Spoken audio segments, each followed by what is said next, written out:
linguagem de hoje, ficar mais contextualizada. É um texto muito conhecido, com certeza você já ouviu.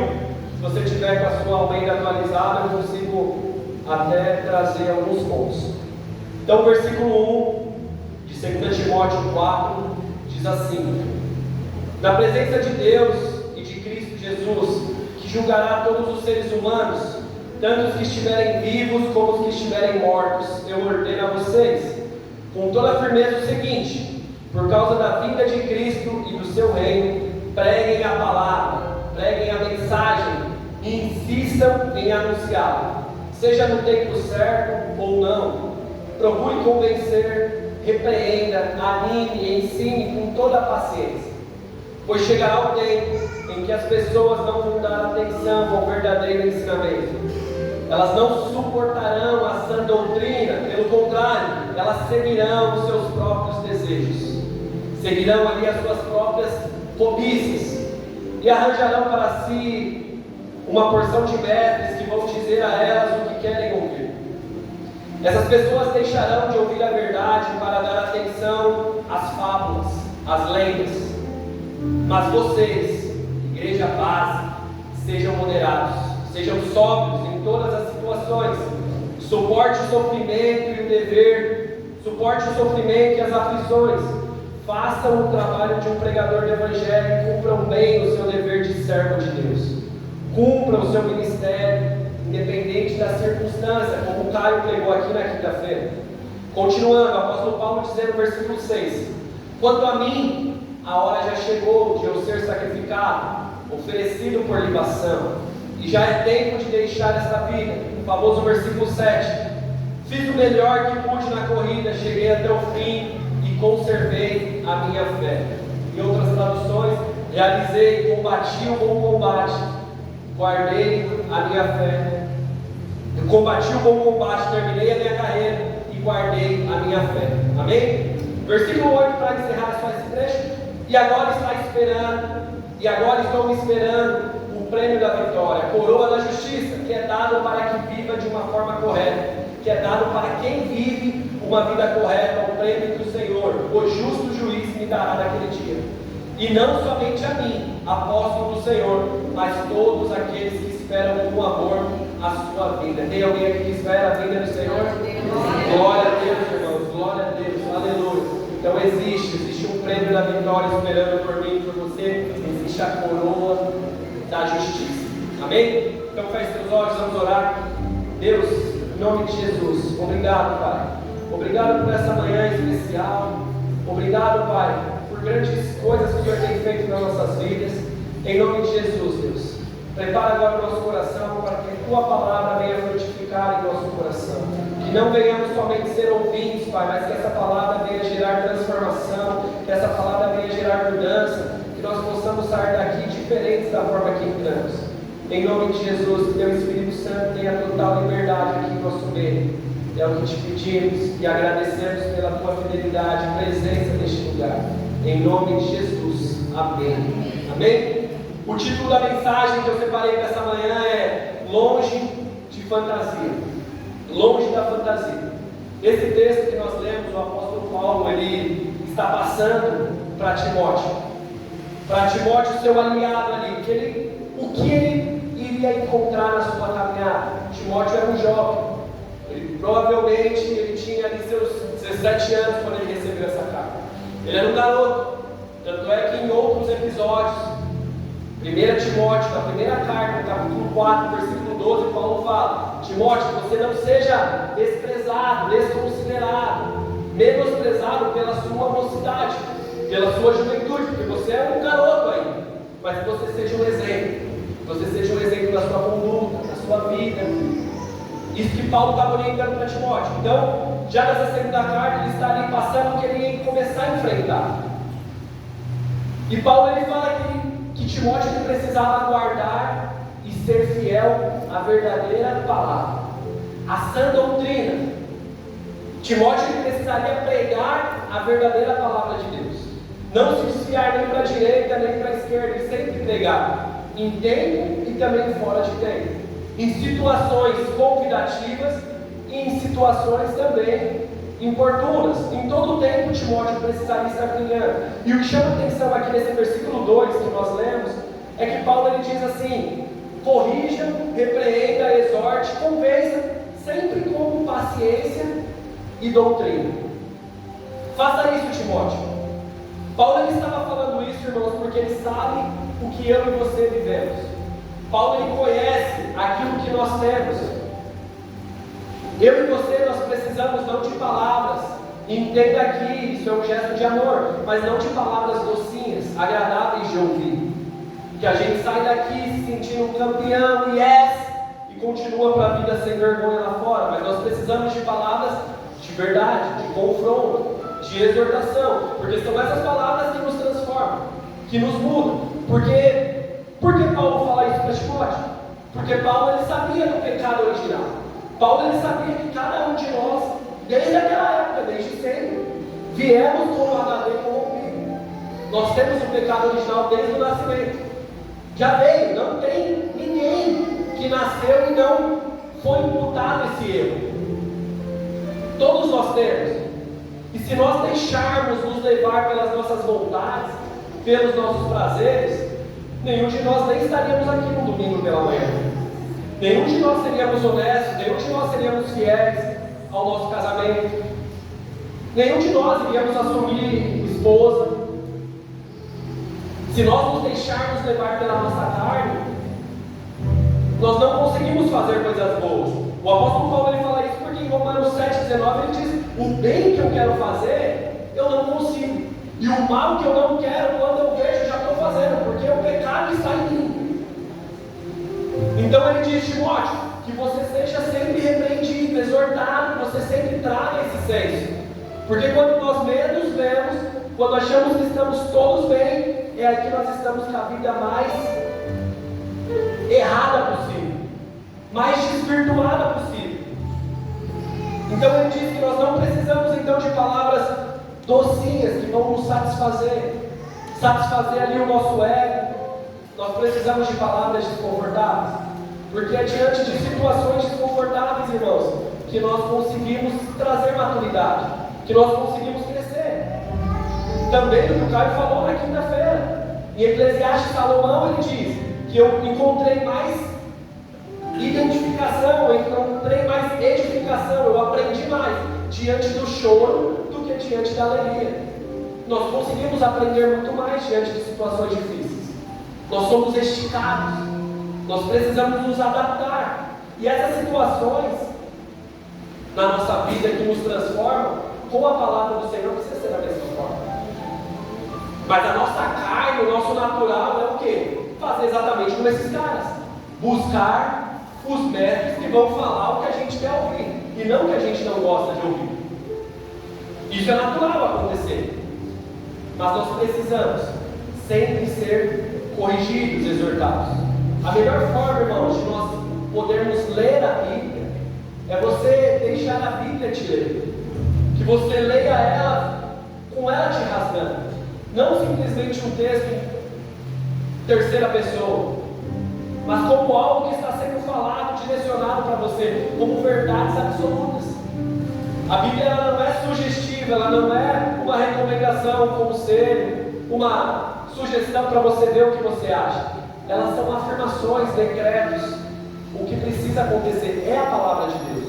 Nós, como igreja, acredito que não somente eu, mas cada um de vocês entende que a Bíblia é a palavra de Deus, de cabo a cabo, do início ao fim. Precisamos viver com essas verdades. O Evangelho não pode ser algo somente sugestivo na nossa vida, mas precisa ser uma verdade, uma base na nossa vida. O Evangelho é o famoso ou vai ou racha, ou é ou não é, ou está dentro ou está fora. Não tem outro. Jesus ainda diz: e o morno eu tenho vontade de vomitar. Não existe um meio termo. Esse é o Evangelho de Jesus. Pode existir outros evangelhos. E muita gente às vezes perece, muitas vezes às vezes se perde na caminhada por falta do conhecimento. O famoso Oséias, no tempo de Oséias 4, que diz: o meu povo perece por falta de conhecimento. O meu povo perece por falta de entendimento. Mas nós, em nome de Jesus, igreja, não iremos perecer, não iremos avançar, amém? Não iremos perecer, porque nós conhecemos a verdade. Nós temos acesso a essa verdade, e uma verdade que liberta. A palavra de Deus é a verdade que nos liberta. É ela que nos liberta do nosso eu, é ela que nos liberta do nosso pecado, é ela que traz luz a uma vida tão escura que nós vivemos. É ela que dá um caminho numa perdição que nós nos encontramos fora daqui. Antes de encontrar o Senhor, João 8,32, Jesus diz: conhecereis a verdade. O apóstolo Paulo está dizendo: conhecereis a verdade, e a verdade vos libertará. Essa verdade é ela que nos liberta, irmão. Às vezes a resposta que você tanto tem procurado, sabe? O vazio que você tem tentado encontrar, às vezes, em um sucesso financeiro, às vezes você tem tentado encontrar preencher essa lacuna com um relacionamento amoroso, ou com uma vida sentimental, emocional, ou às vezes até uma vida ministerial. Ela só vai ser preenchida com o Senhor. Não existe nada que ocupe o espaço do Senhor em nós. Aqueles que não têm, eles sempre vão viver com algo vazio. O Senhor é aquele que preenche tudo. Cada um de nós temos um espaço que é o espaço da cruz dentro de nós. Não existe nada que nós venhamos colocar no lugar que vai substituir o espaço da cruz em nós. A criação, ela anseia com expectativa ardente essa manifestação. Por isso que existem muitas pessoas que buscam em vários lugares, de várias formas, o transcendente, que na verdade só é encontrado, preenchido em Jesus. Tem crente? Glória a Deus? Amém? Só é preenchido em Jesus. Só é preenchido em Jesus. E Paulo ele diz aqui a Timóteo: você precisa exortar, você precisa confrontar os seus irmãos em paciência e doutrina. O que é doutrina?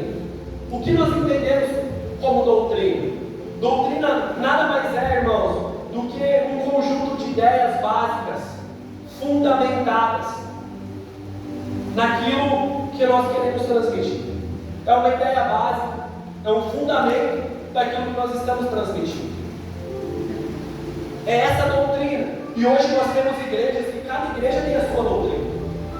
Cada igreja entende de uma forma. E esqueceram que, na verdade, se todas as igrejas são de Jesus, a doutrina tinha que ser a doutrina dos apóstolos, a mesma doutrina para todas. É uma doutrina que existe. Não existe cada um fazer a sua doutrina. Nós somos chamados para viver a doutrina dos apóstolos em Atos. Começou com os caras, eles continuaram, passou por vários caras aí da porta nossa, até que chegou nós aqui. É essa linha que nós estamos. Essa é uma doutrina que a igreja está fundamentada. Atos 2, versículo 42 diz: e eles perseveraram na doutrina dos apóstolos. Isso é a base da nossa fé. E perseveraram na doutrina dos apóstolos e na comunhão, no partir do pão e nas orações. E ali em cada alma havia temor, e muitos prodígios e sinais eram feitos por meio dos apóstolos. Todos os que criam estavam juntos e todos em um mesmo comum. Jesus ele se revelou ali àqueles 12 discípulos e também a Paulo no caminho de Damasco.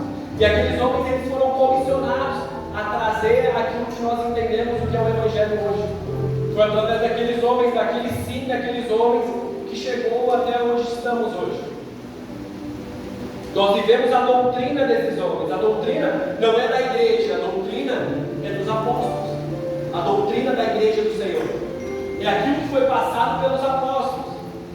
É a doutrina que é revelada nessas escrituras, na Bíblia. Aqui que está a doutrina que nós precisamos seguir. E muitas vezes é muito natural a gente seguir cartilhas de instituições, criações que a gente vai pegando com o tempo, doutrinas específicas que a gente vai inventando, algo que às vezes fica mais comum de lidar com o povo, e ninguém segue mais a doutrina dos apóstolos. Nós precisamos, irmãos, não de uma cartilha de uma igreja. A base ela não precisa falar para você, ó, aqui na igreja existe isso. Não, irmão, aqui na igreja nós seguimos a Bíblia. O que você precisa ter é uma Bíblia. Amém? Amém. É a Bíblia. Essa é a doutrina da igreja. Fala para o seu irmão aí, você já tem uma Bíblia? Então você tem que ler sua Bíblia. Amém? Precisamos nos debruçar na palavra de Deus. Não adianta a gente ter a nossa Bíblia no Salmo 23 ou no 91 só empoeirando na nossa casa e nem saber o que está escrito. Ou às vezes saber o que está escrito, mas não conseguir viver a verdade e a vida que contém aquilo. Precisamos entender que isso aqui é uma palavra viva. Hebreus 4,12. A palavra de Deus ela é viva e eficaz, mais afiada que uma espada de 2 gumes, que separa a alma e espírito, capaz de juntar, separa juntas e medulas, capaz de chegar no mais íntimo do coração. Essa é a palavra de Deus. Que tenhamos temor, reverência, entender o que é essa palavra, o que é esse exemplar que nós temos na nossa casa. Às vezes você tem no seu celular. Eu acho muito engraçado, e eu confesso para vocês, às vezes muitas pessoas me perguntam assim: Avelar, mas qual que é a doutrina lá na sua igreja? Como assim, irmão? Primeiro que a igreja não é minha, eu não tenho igreja. A igreja é do Senhor, a igreja é de Jesus. E a doutrina, não existe uma doutrina da minha igreja, existe uma doutrina da igreja de Jesus, que é a doutrina dos apóstolos. É essa doutrina que nós caminhamos, é nisso que nós cremos, é nisso que nós avançamos. Não temos próprias criações, próprias invenções. Nós seguimos aquilo que o Senhor já nos deixou, e já é muito difícil cá entre nós viver isso aqui. Por que dificultar mais? Por que acrescentar mais coisas? Mas hoje é diferente. Assim como na época de Paulo falando para Timóteo, hoje é muito diferente. Hoje nós temos cada um fazendo de um jeito. Cada um, na verdade, faz de um jeito. Cada igreja faz do seu jeito, cada crente quer trabalhar de um jeito. E infelizmente hoje nós temos muitas igrejas que têm donos, e não é o Senhor. Não é o Senhor. Igrejas que têm donos, é por isso que entra o famoso texto de Apocalipse 3:20. O apóstolo João, ali naquele texto escatológico de Apocalipse, o apóstolo João tem a revelação da igreja de Laodiceia, uma igreja onde Jesus estava do lado de fora, falando: eis, estou à porta e bato. Jesus estava do lado de fora da igreja, porque aquela igreja devia ter um dono, e não era o Senhor. Existia donos da igreja, não era o Senhor. E aí Jesus estava batendo na porta do lado de fora da igreja, tentando encontrar aonde era para estar os achados de pessoas que estavam perdidas. Quantas pessoas estão perdidas, irmãos? Quantas igrejas cheias nós temos visto de pessoas vazias? Quantas e quantas? E isso não é uma crítica, mas é algo que me entristece. Tinha que entristecer o seu coração também. Aonde se perderam? O porquê que se perdeu? É triste demais, irmãos. Da mesma forma que existe igreja de todo gosto, existem também líderes de toda forma. Existe o branco, existe o preto, o doce, o salgado. Existe o honesto, o safado. O grato, o ingrato. Existe de todo gosto. E o povo cabe a escolher. É o povo que decide. Naquela época era assim, e hoje continua sendo da mesma forma. Você escolhe aonde você vai ir. Você pode escolher.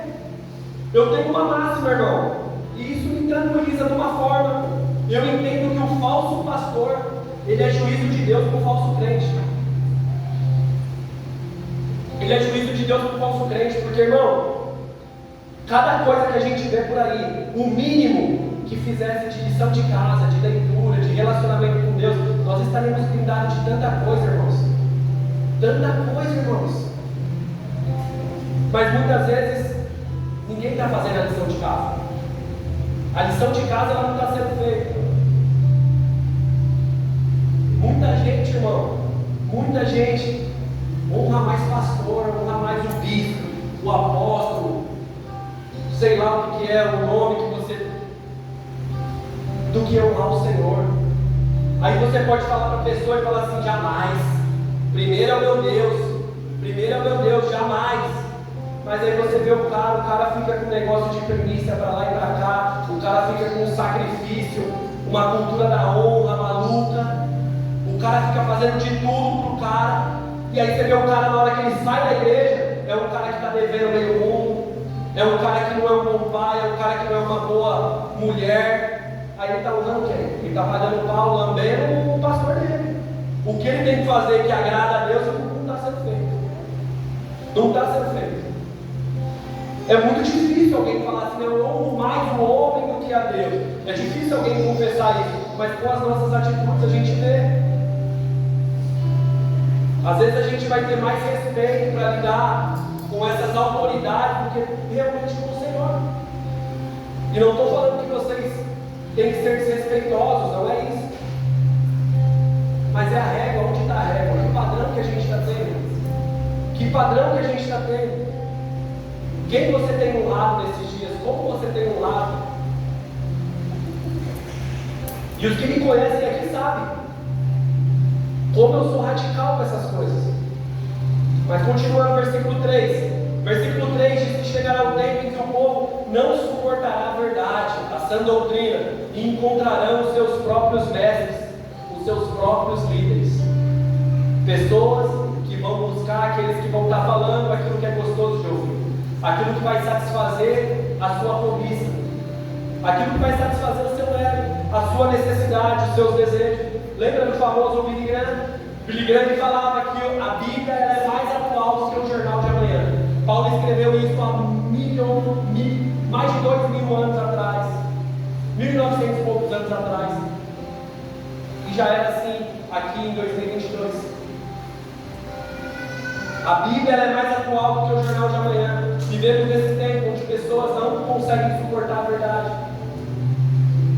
Pessoas não conseguem, irmão, elas preferem as suas próprias causas, viver as suas próprias verdades. Hoje pessoas elas não estão mais buscando igreja perto da Bíblia, perto da conveniência. É uma igreja que fala o que eu gosto, é uma igreja que às vezes o cara paga pau para mim, fica falando meu nome no culto. Às vezes é isso que a gente está buscando. Em nome de Jesus, não a igreja dessa manhã. Mas a igreja brasileira hoje que nós temos visto, são pessoas que ficam feridas porque às vezes o pastor não conseguiu falar. E aí, mano, tudo bem? Pô, ele nem fala comigo. Pô, ela nem fala comigo. Então hoje pessoas estão selecionando igreja, irmão, por aquilo que satisfaz nós mesmos. Paulo falou, chegará o tempo que eles vão procurar os seus mestres que vão satisfazer as suas próprias vontades. Então, por exemplo, eu estou afundado no meu pecado da homossexualidade. Eu vou procurar a igreja, inclusive ali que tem, que libera, que é suave, porque o pastor também tem uns casos bem estranhos e está de boa, ninguém vai falar nada. Eu não consigo viver uma aliança no meu casamento. Então eu vou procurar uma igreja que o pastor já está no terceiro casamento, porque o que vai falar de mim? E aí ninguém pesa na minha. Eu sou um cara que tem um desvio muito grande de caráter. Eu vou na igreja que não prega sobre o pecado, não prega sobre uma vida de santidade, porque daí ninguém vai encher o saco. O que ele vai falar lá é que você é o mais que vencedor. Aleluia! E já era. É isso aí que nós estamos vivendo. Todos nós temos um pouco de desejo e entenda bem essa palavra, um pouco de ganância pelas coisas boas. Por isso que nós temos visto, quanto mais o ministério prega uma prosperidade, o negócio infla, irmão. Porque nós queremos ir ouvir aquilo que vai nos agradar. Quem não quer ouvir aquilo que vai ser o próximo estourado da vez? Quem não quer ouvir que vai estourar, que vai prosperar, que vai vencer? E yes, uou! Isso é gostoso de ouvir, irmão. Acordar no domingão, viver a vida sem vergonha. E chegar lá e o cara falar, mano, você nasceu para vencer, você é bem, você é escolhido para a vitória. Ô, você é louco, não quero nem mudar. Vou continuar assim. Quem não quer ouvir isso? Então, desde aquele tempo, pessoas estavam procurando os seus métodos para se autossatisfazer. Pessoas que estavam falando aquilo que elas queriam ouvir, aquilo que era agradável para os ouvidos. Pessoas que às vezes estão caminhando numa contramão daquilo que Jesus falou, porque Jesus disse: não ajuntem tesouros na terra, ajuntem no céu. E às vezes a gente está indo atrás de homens que estão nos induzindo a somente construir tesouros na terra. O cara ativa a nossa ganância para a gente ser um cara do tesouro na terra e não fala de nenhum tipo de mudança, transformação que gera a riqueza do céu. E nós andamos nessa contramão e vemos muita gente vivendo assim. Muita gente procurando que vão lhe agradar e rejeitam ali a sã doutrina, a verdade, rejeitam a palavra do Senhor. O que mais temos, irmãos? Igreja coach, igreja que fala que você é o centro de Deus, igreja que prega um triunfalismo seu, não do Senhor, não da igreja, que você vai estourar. O que mais tem são essas igrejas, irmão, que não está pregando sobre santidade. Você vai no culto, ninguém fala sobre pecado. Pecado só acontece nos caras lá de fora, lá dentro da igreja não existe. Ninguém prega mais nada. Ninguém prega mais, ninguém acredita mais no inferno, irmão. É isso aí que a gente está vendo. Enfim, tem para todos os gostos, irmão. Nada diferente daquela época. Tem para todos os gostos. Hoje também tem para todos os gostos. Você vai aonde você quiser, vai ter uma perto de você. Vai ter um cara lá falando. Mas se você não conhecer a palavra na verdade, como é que você sabe se o cara está falando a verdade? Se você não conhecer a palavra de Deus, como é que você sabe que ele está falando a verdade? Porque nunca o cara vai falar, eu estou te enganando. Nunca, ninguém vai falar. Hoje é o culto da enganação. Por mais que no coração dele sabe. Mas se nós não conhecemos, nós vivemos atrás daquilo que as pessoas estão falando e a gente gosta de ouvir. A gente gosta de ouvir essas coisas. Podemos, irmãos, viver aqui na terra, domingo, quinta-feira, tem igreja que é de segunda a segunda. Você pode viver aqui na terra todos os dias na igreja. Mas, irmão, o céu é um lugar de pessoas exclusivas. Não tem como, irmão. Não vai ter carteirada lá no céu. Não, mas eu era obreiro. Eu vivia lá e eu fazia isso e aquilo. E eu expulsava demônio. E eu era giraia. Não interessa, irmão. O céu é um lugar de pessoas redimidas, lavadas pelo sangue de Jesus, que carregaram a sua cruz, que lutaram contra a sua carne. O céu é para essas pessoas, irmãos. Não adianta ser uma pessoa que está sendo inclusiva aqui na terra, estão te incluindo para dentro, só que lá o Senhor vai estar aqui, ó, com o livro na mão. Você, quem é? Aparte-te de mim, não te conheço. E isso não é duro, isso é uma palavra de amor, porque se nós estamos ouvindo uma palavra dessa, é porque há tempo de mudança. Há tempo de mudança para nós. O problema é o cara ouvir uma palavra dessa no dia que não tem mais o que fazer. É uma parte de mim. Isso é uma palavra de amor. Isso é uma pregação de amor, igreja. Uma pregação dessa é uma pregação de amor. O versículo 4 diz que pessoas se entregam às fábulas, às lendas. O que mais tem gente acreditando que o evangelho é oba-oba, é brincadeira. Que evangelho é de qualquer jeito, é uma fantasia. Tem muita gente que se entrega a essas fábulas, irmãos, a brincadeira, não leva com seriedade. Pessoas vivendo uma vida dentro da igreja sem conhecer o dono da igreja, sem conhecer o Senhor da igreja, e vivendo uma vida. Eu não vou falar o nome por respeito, mas assim, irmãos, tem uma igreja grande que chegou agora, com os caras famosos, e no meio teológico ela tem sido muito criticada, irmãos. E aí eu fui ver, que eu acompanhava esse cara na minha época de adolescência ministerial. Irmãos, eu não quis ficar só na crítica, mas eu fiz questão de ouvir 3 sermões do cara. Irmãos, por incrível que pareça, o cara não abriu a Bíblia em 3 sermões. O cara pegou versículos isolados, palavras de efeito, chaves, e é todo mundo, nossa, que insight! E não pregou a Bíblia, e milhares de pessoas abraçando isso. Milhares de pessoas. Ele só falou aquilo que eu gostava de ouvir. Foi totalmente uma palestra motivacional, e isso faz bem. Às vezes nós precisamos disso para dar uma autoestima, mas isso não é evangelho. Igreja é lugar de pregação da palavra. Se fosse para a gente ser massageado, não é na igreja. Porque a igreja é um lugar que nos afia, que nos confronta, que nos deixa de forma desconfortável, irmão. Isso é a igreja de Jesus. Existe consolo, existe abraço, existe afago, existe tudo isso. Mas não se resume nisso. Porque nós fomos desligados Romanos 3,23 diz que nós fomos apartados pelo pecado, desconstituídos, corrompidos, irmão. Então você não é bonzinho, eu não sou bonzinho, nós somos carentes da graça de Deus. Nós não somos bonzinhos, nós precisamos todo dia nos banhar de arrependimento, de mudança. Porque quando nós vivemos essa mudança, essa transformação no Senhor, aí as coisas começam a fluir. Quando nós não deixamos mais o pecado agir sobre nós, através do confronto, através da exposição da palavra, quando nós não deixamos mais ser levados pelo pecado, aí as coisas começam a acontecer, porque você começa a ser um bom pai, você começa a ser um bom profissional, você começa a ser uma pessoa que faz as coisas acontecer, irmão. Mas muita gente está querendo apresentar bala, está esquecendo de falar que tem que tirar o plástico, irmão. Não adianta querer só a bala, vai ter que descascar o plástico. E para descascar o plástico, às vezes dói, irmão. Às vezes gruda, às vezes é desconfortável, às vezes é ruim de sair. Mas isso é o Evangelho de Jesus, meu irmão. Esse é o Evangelho de Jesus. E pessoas estão perdidas em fábulas, em lendas, em histórias. Isso não é a igreja do Senhor. Isso são crentes ideológicos.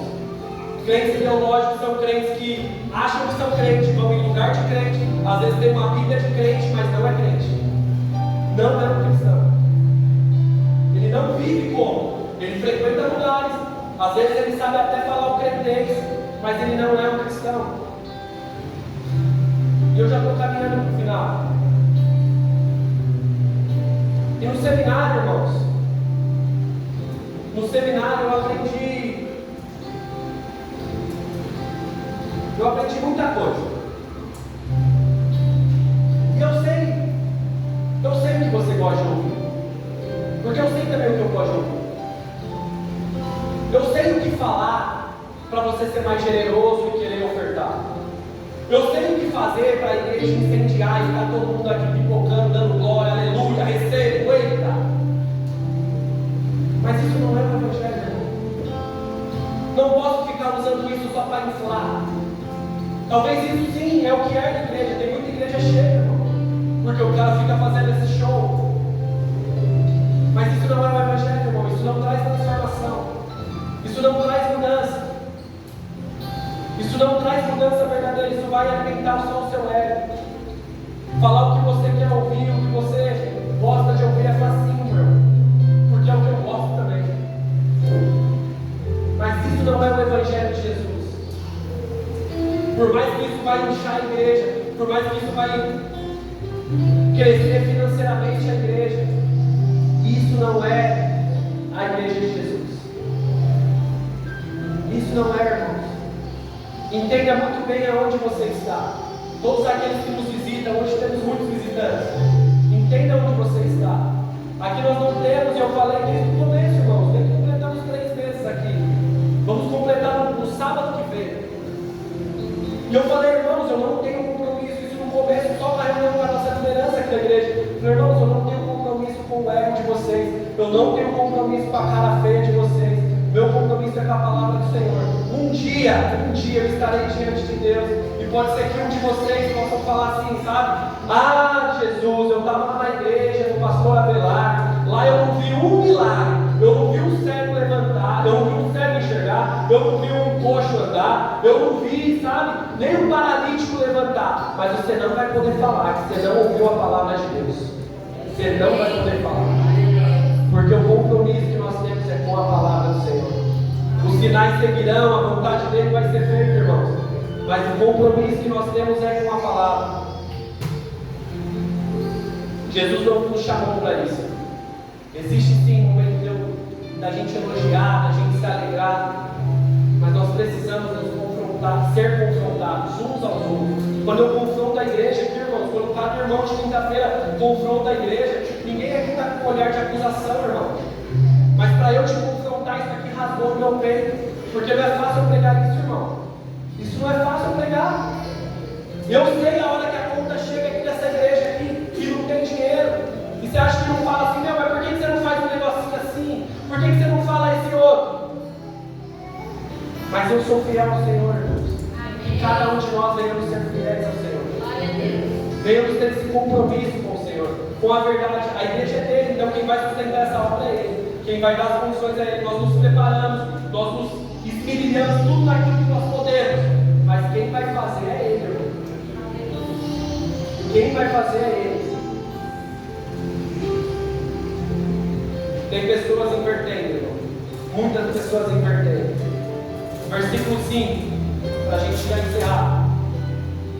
Versículo 5 vai dizer: mas vocês, vou contextualizar para vocês, mas vocês, igreja base, sejam moderados, sóbrios em todas as situações e suportem o sofrimento e as aflições de vocês. Façam o trabalho de um pregador de evangelho e cumpram bem o dever de um servo de Deus. Sejam sóbrios, igreja. Que nós possamos ser pessoas lúcidas. Somos seres espirituais, mas não somos infantis para ficar acreditando em qualquer palhaçada. Somos homens e mulheres adultos, sérios, que possamos ser maduros, sóbrios no que tange a palavra do Senhor. Que não sejamos meninos, crianças, mas não, homens, mulheres, independente da sua idade.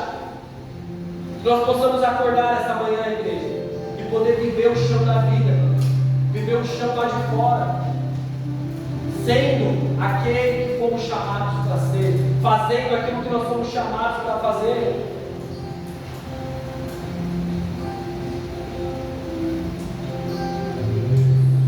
Esses dias eu estava conversando com um amigo e isso rasga meu coração. Ele é um cara que vive enfurnado dentro de igreja, irmão. Ele está enfurnado direto. Não consegue se encontrar, não consegue fazer nada porque ele está enfurnado na igreja dele. O tempo todo ele está lá preso. E aí, irmão, ele não consegue ter tempo para conseguir viver todas aquelas ministrações que prega. Porque ele todo dia está lá. Todo dia ele está lá e ele não consegue viver. Que eu e você, muito melhor do que ficar todo dia ouvindo um sermão, é começar a viver o que o sermão prega. Que nós possamos viver, não ser somente ouvintes. Tiago 1,22, que vocês não sejam somente ouvintes, mas praticantes da palavra, senão vocês estarão enganando vocês mesmos, perdendo tempo. Está tanto tempo lá na igreja, fica tanto tempo, mas você não vê ali um cara assim, sabe? A integridade, a honestidade, a pontualidade, a hombridade. Você não vê quando o cara sai de lá de dentro. Mas ele está lá enfurnado. Se coloque de pé. Se coloque de pé. Versículo 6 vai dizer que Paulo já estava no fim. Ele estava encerrando a sua carreira. Ele estava passando o seu bastão para Timóteo. Ele estava deixando ali um legado para Timóteo. Que nessa manhã, eu e você possamos nos auto-refletir. Hoje é uma manhã de ceia. Como está a nossa carreira? Que tipo de caminhada você tem levado até hoje? Que tipo de legado você tem deixado para o seu filho, ou se você não tem filho, para alguém que vai ficar depois que você partir? Como você está sendo lembrado? Que tipo de história você está construindo? Cada dia, dia após dia, que tipo de história você está construindo? O que nós temos feito? Todos aqui queremos, irmãos, o prêmio da soberana vocação de Deus. Todos aqui queremos receber a coroa da justiça. Mas e aí? Está combatendo o bom combate, assim como Paulo combateu? Você está em pé diante desse combate, ou você já está rendido, jogado na lona, largado? Se é essa a sua posição essa manhã, que você possa se levantar essa manhã, que você possa sair da lona essa manhã e guardar a sua fé, se manter firme. Eu não sei em qual momento você está, irmãos, mas que nós, como igreja, possamos começar a fazer coisas diferentes, começar a viver coisas diferentes, que nós possamos nos arrepender de tanta fantasia que a gente já viveu, de tanto lúdico que nós já vivemos, sabe? O mundo da lua, às vezes a gente acha que é isso o Evangelho. Que a gente possa entender, irmãos, o que é realmente o Evangelho. Quando eu plantei essa igreja, muitos caras achavam que eu estava brincando de casinha, irmão. Eu estava brincando de ser crente. Mas glória a Deus que eu achei outros caras comprometidos, sérios também, que estão trabalhando, e quem sou eu? Mas para a glória de Deus juntos, o poder de Deus tem se aperfeiçoado, pessoas já estão sendo encontradas, famílias estão chegando na igreja. E glória a Deus, irmãos. O que você precisa fazer? Às vezes ninguém vai acreditar, mas você precisa ter fé naquilo que o Senhor está colocando no seu coração. Você precisa começar a se mover em direção àquilo. A coisa mais espiritual, irmão, que você pode viver. Eu sempre falo isso, mas a coisa mais espiritual que você pode viver é você ser um pecador, irmão, e conseguir viver a vida comum do dia a dia, sendo um bom pai, um bom esposo, um bom filho, um bom profissional, se controlando, não excedendo, tendo domínio próprio. Isso é a coisa mais espiritual, irmãos, porque cada um de nós temos um pecado, e o pecado é forte, é bruto. O maior milagre é a gente conseguir vencer esse pecado pela graça de Deus. Eu creio, irmão. Eu creio numa prosperidade, tá, irmão? Eu creio, eu trabalho para isso.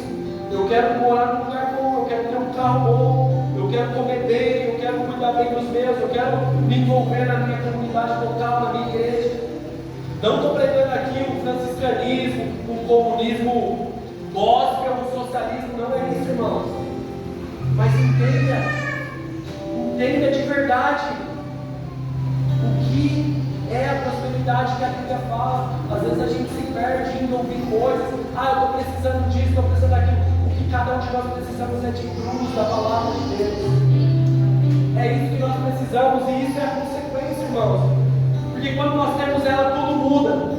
Josué capítulo 1, versículo 8 vai dizer: Josué, medite neste livro da lei, de noite e de dia, e não te apartes dele. Faça conforme está escrito, e você vai o quê? Você vai prosperar e será bem sucedido. O Salmos 1, o verso 1 começa: não ande segundo os conselhos dos ímpios, não se detém nos caminhos dos pecadores, nem se assente à roda dos escarnecedores, mas tenha o prazer na lei do Senhor. Medite nela de dia e de noite. Aí você vai ser como árvore plantada à beira do ribeiro, onde no tempo certo, porque o tempo é de Deus, você vai dar o seu fruto, as suas folhas não murcharão, e você será bem sucedido. Irmão, o caminho é esse. É a cruz para o sucesso, irmão. Não existe querer alcançar algo sem antes passar por ela. Jesus pagou um alto preço para que eu e você pudesse passar por essa porta estreita, irmão.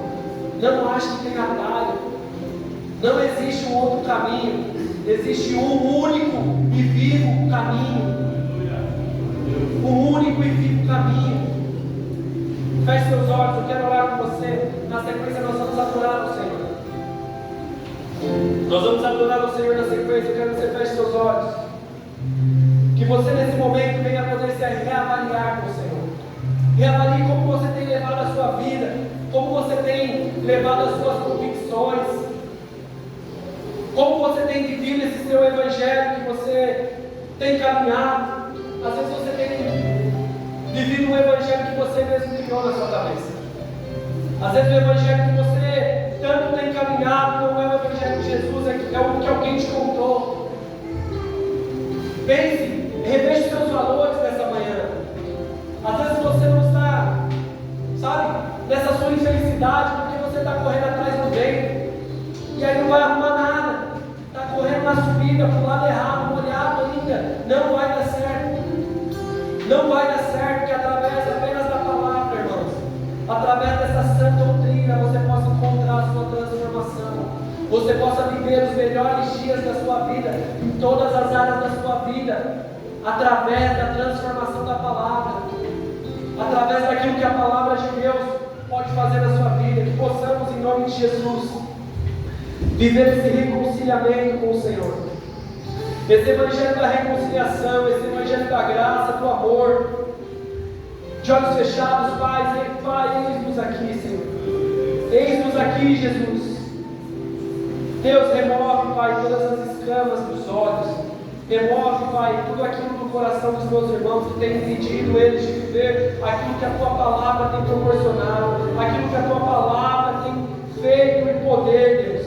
Nós cremos, traz lucidez esta manhã. Traz, Deus, nos traz a verdade esta manhã, Deus. Nos tira de toda a fantasia, Jesus. Nos tira de toda a brincadeira, Pai. Tira todo o orgulho do nosso coração, toda a cobiça, Pai. Oh, Deus, tira tudo aquilo que está disfarçado de evangelho dentro de nós, Pai. Nós queremos viver o Seu evangelho puro. Vem, Deus, e faz a Tua obra na nossa vida. Nos reconstrói essa manhã. Como indivíduos, como igreja, Deus. Como família, em nome de Jesus, nos toca, Pai. Não permita, Deus, que nós venhamos sair daqui da mesma forma. Nós cremos no poder e na autoridade que tem a Tua Palavra. Em nome de Jesus, vem, Deus, e faz aquilo que só o Senhor pode fazer. Faz, Deus, em nome de Jesus. Continue orando, ora ao Senhor. Eu me humilharei, Teu nome gritarei, como criança eu serei, mas olha pra mim, Tuas vestes tocarei, na figueira subirei, aos Teus pés eu chorarei, mas olha pra mim, olha pra mim, Senhor, olha pra mim, Senhor, olha pra mim, pois eu preciso teu olhar. Eu farei o que for preciso para te ver, pois não posso deixar de ficar sem me perceber. Não importa a multidão, só eu sei o que eu preciso. E eu preciso do teu olhar, teu olhar, teu olhar. Olha pra mim, Senhor, olha pra mim, Senhor, olha pra mim,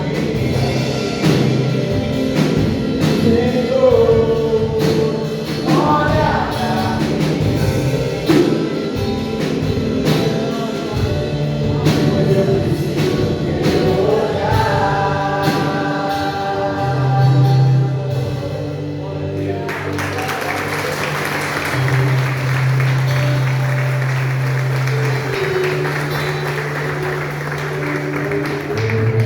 Glória a Deus, irmãos. Glória a Deus. Pode se assentar. Iremos agora tomar a ceia do Senhor. Vamos nos assentar à mesa. Uma manhã de muita reflexão, irmãos. De muita reflexão nós temos. Essa palavra que o Senhor colocou no meu coração. E agora, nesse momento de nos assentarmos à mesa, é o momento de você pensar, rever tudo aquilo que você tem feito. Neste momento de ser, irmãos, quem que pode participar da ceia? Todos aqueles que reconhecem o Senhor Jesus como seu único Senhor e Salvador. Todos aqueles que entendem o sacrifício da cruz. São para todos esses a ceia do Senhor. Foram com esses que Ele compartilhou. Não sou eu, não é a instituição, sabe? Não é a igreja que vai falar para você: ó, você pode tomar, você não pode, é isso, aquilo. O apóstolo Paulo vai nos dizer: examine o homem a si mesmo. Que você faça a sua autoanálise, que você venha se autoexaminar. Claro, isso é um momento, é um ritual, é um momento, claro, voltado a nós cristãos. A ceia é algo feito pelos cristãos. E os cristãos, claro, que aqueles que já também são batizados, aqueles que seguem o caminho do Senhor. Você está convidado, irmão. a participar independente da sua comunidade local. Se existe aqui alguém em nosso meio que você ainda não é batizado, fala comigo, fala com a Carol no final, irmão, vamos resolver isso. A piscina já está aqui, já dou o rolo, mas resolva essa situação. Resolva essa situação. A mesa do Senhor, ela não é um lugar de acusação, ela não é um lugar de exclusão, mas é uma oportunidade que se abre ao arrependimento. É um lugar de nós nos arrependermos, não é um lugar de eu falar, você é um pecador, está de banco, não vai tomar, não. É um lugar de você se arrepender e falar, Deus, eu preciso ser diferente. Deus, me ajuda, que em cima da minha fraqueza, o teu poder venha agir sobre mim. Que você não fique de fora, irmão. Nenhum pecado é maior do que aquilo que Jesus fez na cruz. A questão é, se você tem o desejo de continuar tendo essa vida canalha, aí é outros 500. Mas Jesus, ele tem poder para te transformar. Ele tem poder para te libertar.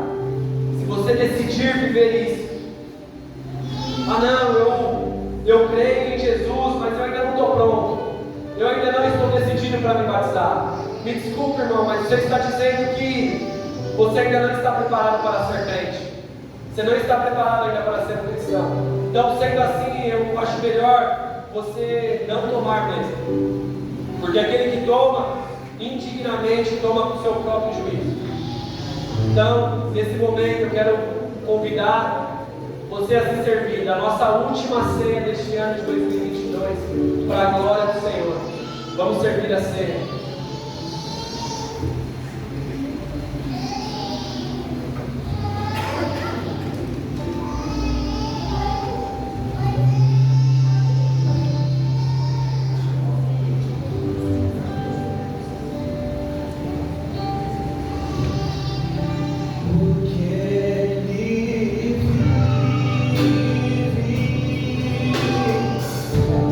Posso crer no ar.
sua família. Vem cá, amor, vem cá com as crianças. Se aproxima aí da sua família. Não vamos deixar ninguém sozinho aqui nesse momento. Eita, glória.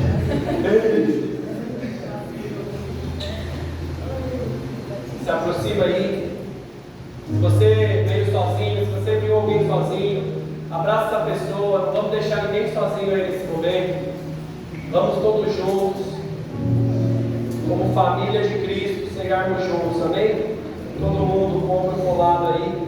1 Coríntios, capítulo 11, versículo 23, vai dizer: porque eu recebi do Senhor o que também lhes entreguei, que o Senhor Jesus, na noite que foi traído, pegou um pão e, tendo dado graças, partiu e disse: isto é o meu corpo que é dado por vocês, façam isso sempre em memória de mim. Do mesmo modo, depois da ceia, pegou também o cálice, dizendo: este é o cálice da nova aliança, no meu sangue. Façam isso todas as vezes que beberem em memória de mim, porque todas as vezes que comerem o pão e beberem o cálice, vocês anunciarão a morte do Senhor até que Ele venha. Por isso, aquele que comer o pão ou beber do cálice do Senhor indignamente, será réu do corpo e do sangue do Senhor. Que cada um venha examinar a si mesmo assim, e coma o pão e beba do cálice, pois quem come e bebe, sem discernir o corpo, come e bebe para o seu juízo. Amém? O pão, então, ele significa, irmãos, o corpo de Cristo. De uma forma simbólica, o pão remete ao corpo e o cálice remete ao sangue de Jesus. Quando nós participamos desse momento, irmão, nós estamos anunciando a morte de Jesus. Nós estamos anunciando a morte pela remissão dos nossos pecados, por tudo aquilo que nós fizemos, por tudo aquilo que nós erramos, e estamos aguardando ansiosamente a volta dele, Maranata. E é isso que nós estamos declarando nesse momento de ser. Cristo morreu, ressuscitou e em breve voltará para nos buscar. Esse é o nosso momento da ceia. Isso é o que nós cremos. Pegue seu pão, vamos orar.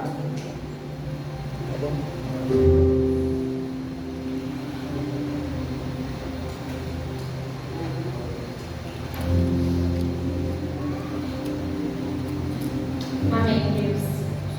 Senhor, olhando para esse pão, Pai, nós nos lembramos do Teu sacrifício na cruz, Senhor.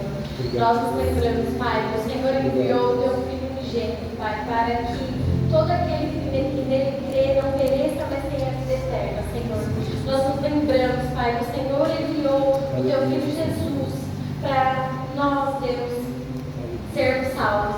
Em nome de Jesus, Pai, nós te agradecemos por isso, Deus. Amém. Amém. E comemos todos o pão. Amém. Aleluia. Glória a Deus. Glória a Deus. Aleluia. Pegue o seu cálice. Neste momento nós cremos. Nós cremos nesse poder, nesse sangue puro, que é o sangue de Jesus. Nesse sangue poderoso, que é o sangue de Jesus. Poderoso para curar, para libertar, para salvar, para transformar vidas. Amém. Esse é o momento que esse suco de uva, simbolicamente, sendo o sangue de Cristo, ao ingerirmos, nós recebemos esse poder, irmãos. Que você participe deste momento com fé. Com fé, já ouvi diversos testemunhos de pessoas na ceia, receberam curas físicas, curas emocionais, foram libertas de vícios. Que você possa ter fé nesse sangue poderoso e precioso que é o sangue de Jesus. Esse é o sangue que nós estamos aqui. Em nome de Jesus. Toque seu cálice com alguém como uma atitude de comunhão.